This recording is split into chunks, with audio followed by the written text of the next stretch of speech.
After many, many years, SteinsGate has returned.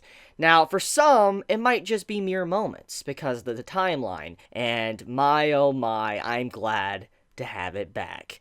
El Sai Kangadu.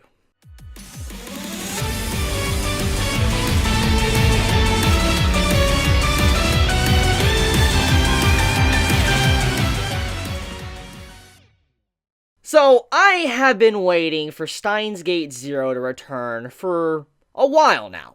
It's a series that has been on my radar looking for a while now because I love SteinsGate. Like, I cherish this series. Like, this is in my top 10 favorite anime series of all time. That's how much love I have for this series. I love SteinsGate.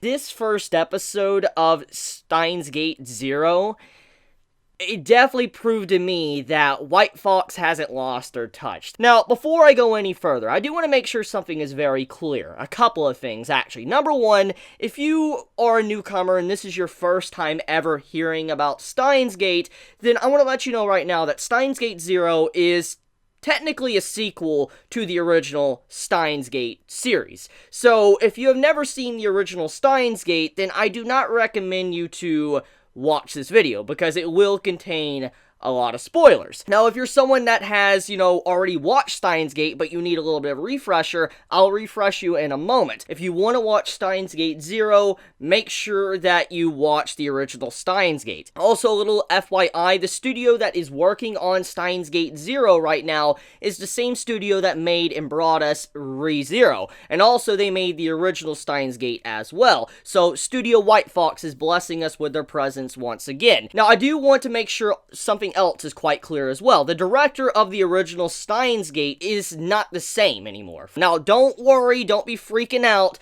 because judging by this first episode, at the very least, it seems that the new director that is working on SteinsGate Zero is trying to uphold, the style that the original director had from SteinsGate, the original, which I am very pleased to see that, because before I finally got to sit down and watch SteinsGate Zero, I was a little bit concerned. I was a little bit concerned because the director was changed off the project. It was a new director coming in, and I didn't think that maybe the director would be able to potentially, hold on to the quality that was the original SteinsGate. And so, seeing this first episode, it makes me have faith in the new director and where White Fox is going to take this season of SteinsGate. So, just want to make sure everybody is on the same page and understands that. Now, to kind of give a refresher where SteinsGate Zero takes place, it takes place around episode 23 between 24, the finale of the series. Now, you're probably thinking,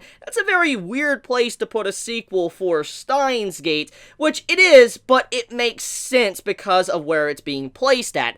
See, in the original SteinsGate, if you remember, at the end, you had it to where Okabe, Hoin Kyoma, he had to make a decision. Does he save Kurisu or does he save Mayuri? And that was the big conflict of the show. After spending so much time trying to save Mayuri, eventually he realized that if he saves her, then Kurisu has to die.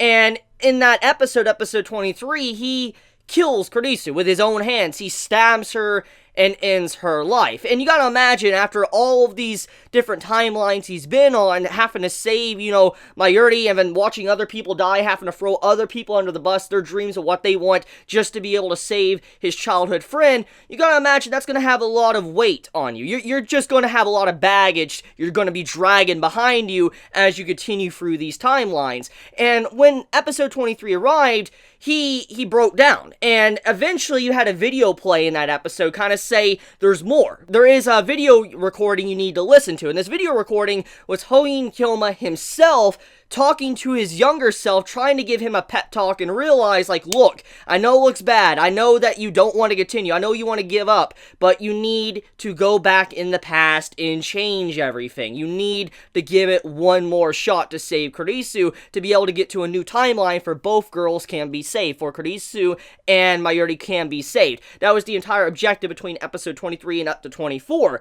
And like I said, this series, SteinsGate Zero, is taking place in between that. It's what if Hoen Kyoma never had a video to listen to? What if there was never a recording that he could listen to be able to go back and save Kurisu? That's where this series is taking place. It's like Hoen Kyoma right now, he is probably going to have, I'm assuming, I've not played the visual novel, I'm just assuming as someone that can kind of grab information from the series, I'm assuming this Hoen Kyoma is going to have to probably make his own video recording to be able to save the future timeline and then get us into the timeline that's in episode 24 of SteinsGate. That's what I am assuming. And as we know throughout the journey of SteinsGate, the original, that there was a World War III, we had it to where the world was getting destroyed, over like 5 billion people died. It was insane. Like, just so many people, a lot of our characters just ended up dead. And now seeing, like, this, we're getting to see a glimpse into how that future really was and what Hoen Kyoma was preventing the entire time when we reached the conclusion with episode 24.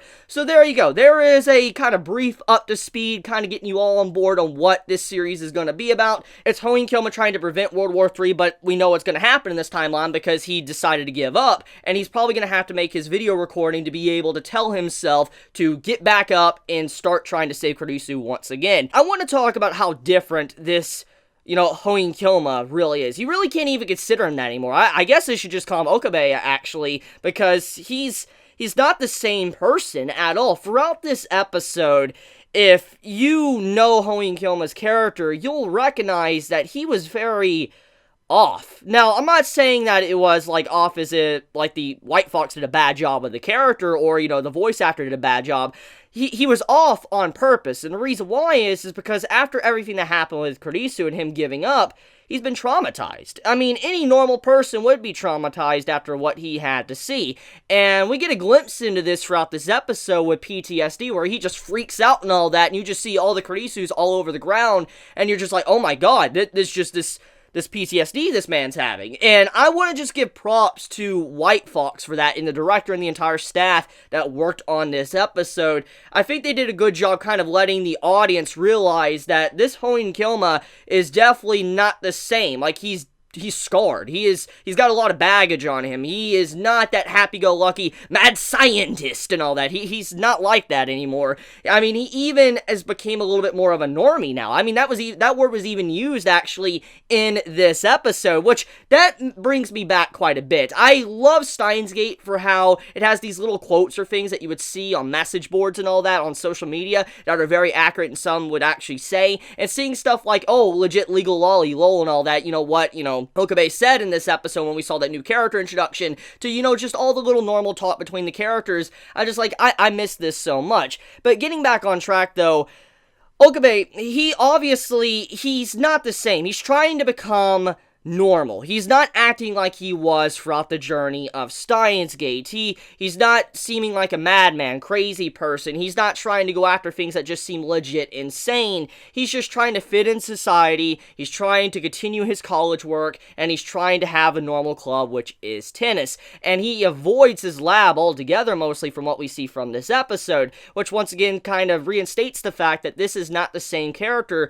that we had in the OG series. And it just makes me feel incredibly sad for this man, because you could see that after everything that happened, he's just been so scarred. He's so scared. He just doesn't want to step back into the past ever again. And I like seeing stuff like this, of how that emotional weight is really tied to his character, and how you can see from his facial reactions it really bugs him. And you can even see that the characters around Hoen Kyoma, they notice that he's very off. They notice that he's not acting the same, especially when, like, he's sitting around and they realize that he's going to a tennis club and all that, or he's not going to the lab, or his facial reactions, how he looks at them. They just know that he's off. He's not been the same. I mean, he's even going to hypnotherapy, apparently. He is going to therapy, and he's even taking medication to be able to handle everything that happened. Just these little nods here and there showing what he's been going through these past couple months since the events of the original SteinsGate really just speaks for itself. We didn't even need dialogue to really explain what was going on, which kind of takes me back to why I loved ReZero so much and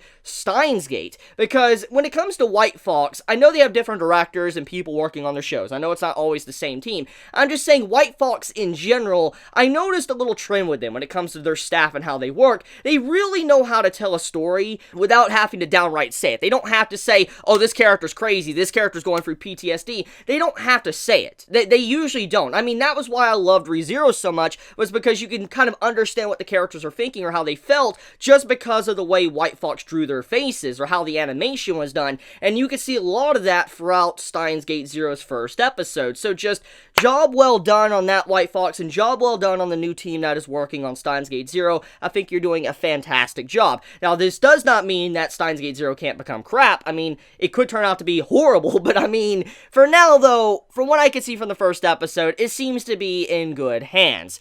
Now, let's talk about the other little details throughout the episode.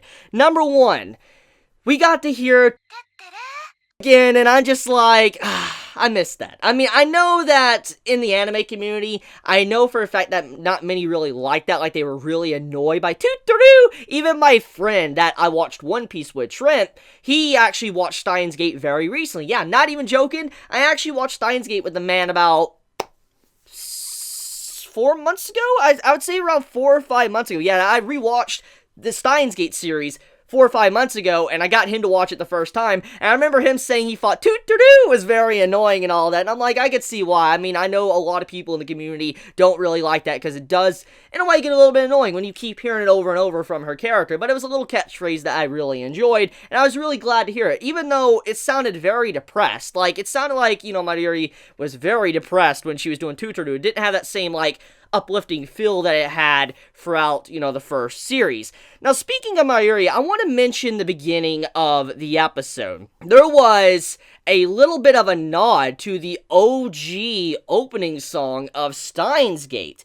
Now, I'll have the images on screen for you to see, but in the opening song, you see a hand, you know, going up towards, like, a sun or a moon, whatever. You can just see, like, this eclipse, and you just see, like, you know, the hand going straight up. And in the beginning part of this episode, you see Mayuri put her hand up in the exact same spot, but you could just see how the sky is very different. It's like a nod to that. So, automatically, just seeing how there was a visual nod to the OG SteinsGate, once again, that just shows that the people working on the series clearly loves SteinsGate, which I wish the same could be said for Tokyo Ghoul. Why can't you do that, Studio Clown? Why can't you do little nods like this with visualize? Why can't you animate a hand on the chin? Why can't you do that? But okay, enough ranting aside, I will say that there's a lot of goodies throughout this first episode for long-term fans and newcomers as well that just recently watched it. It was an incredible experience.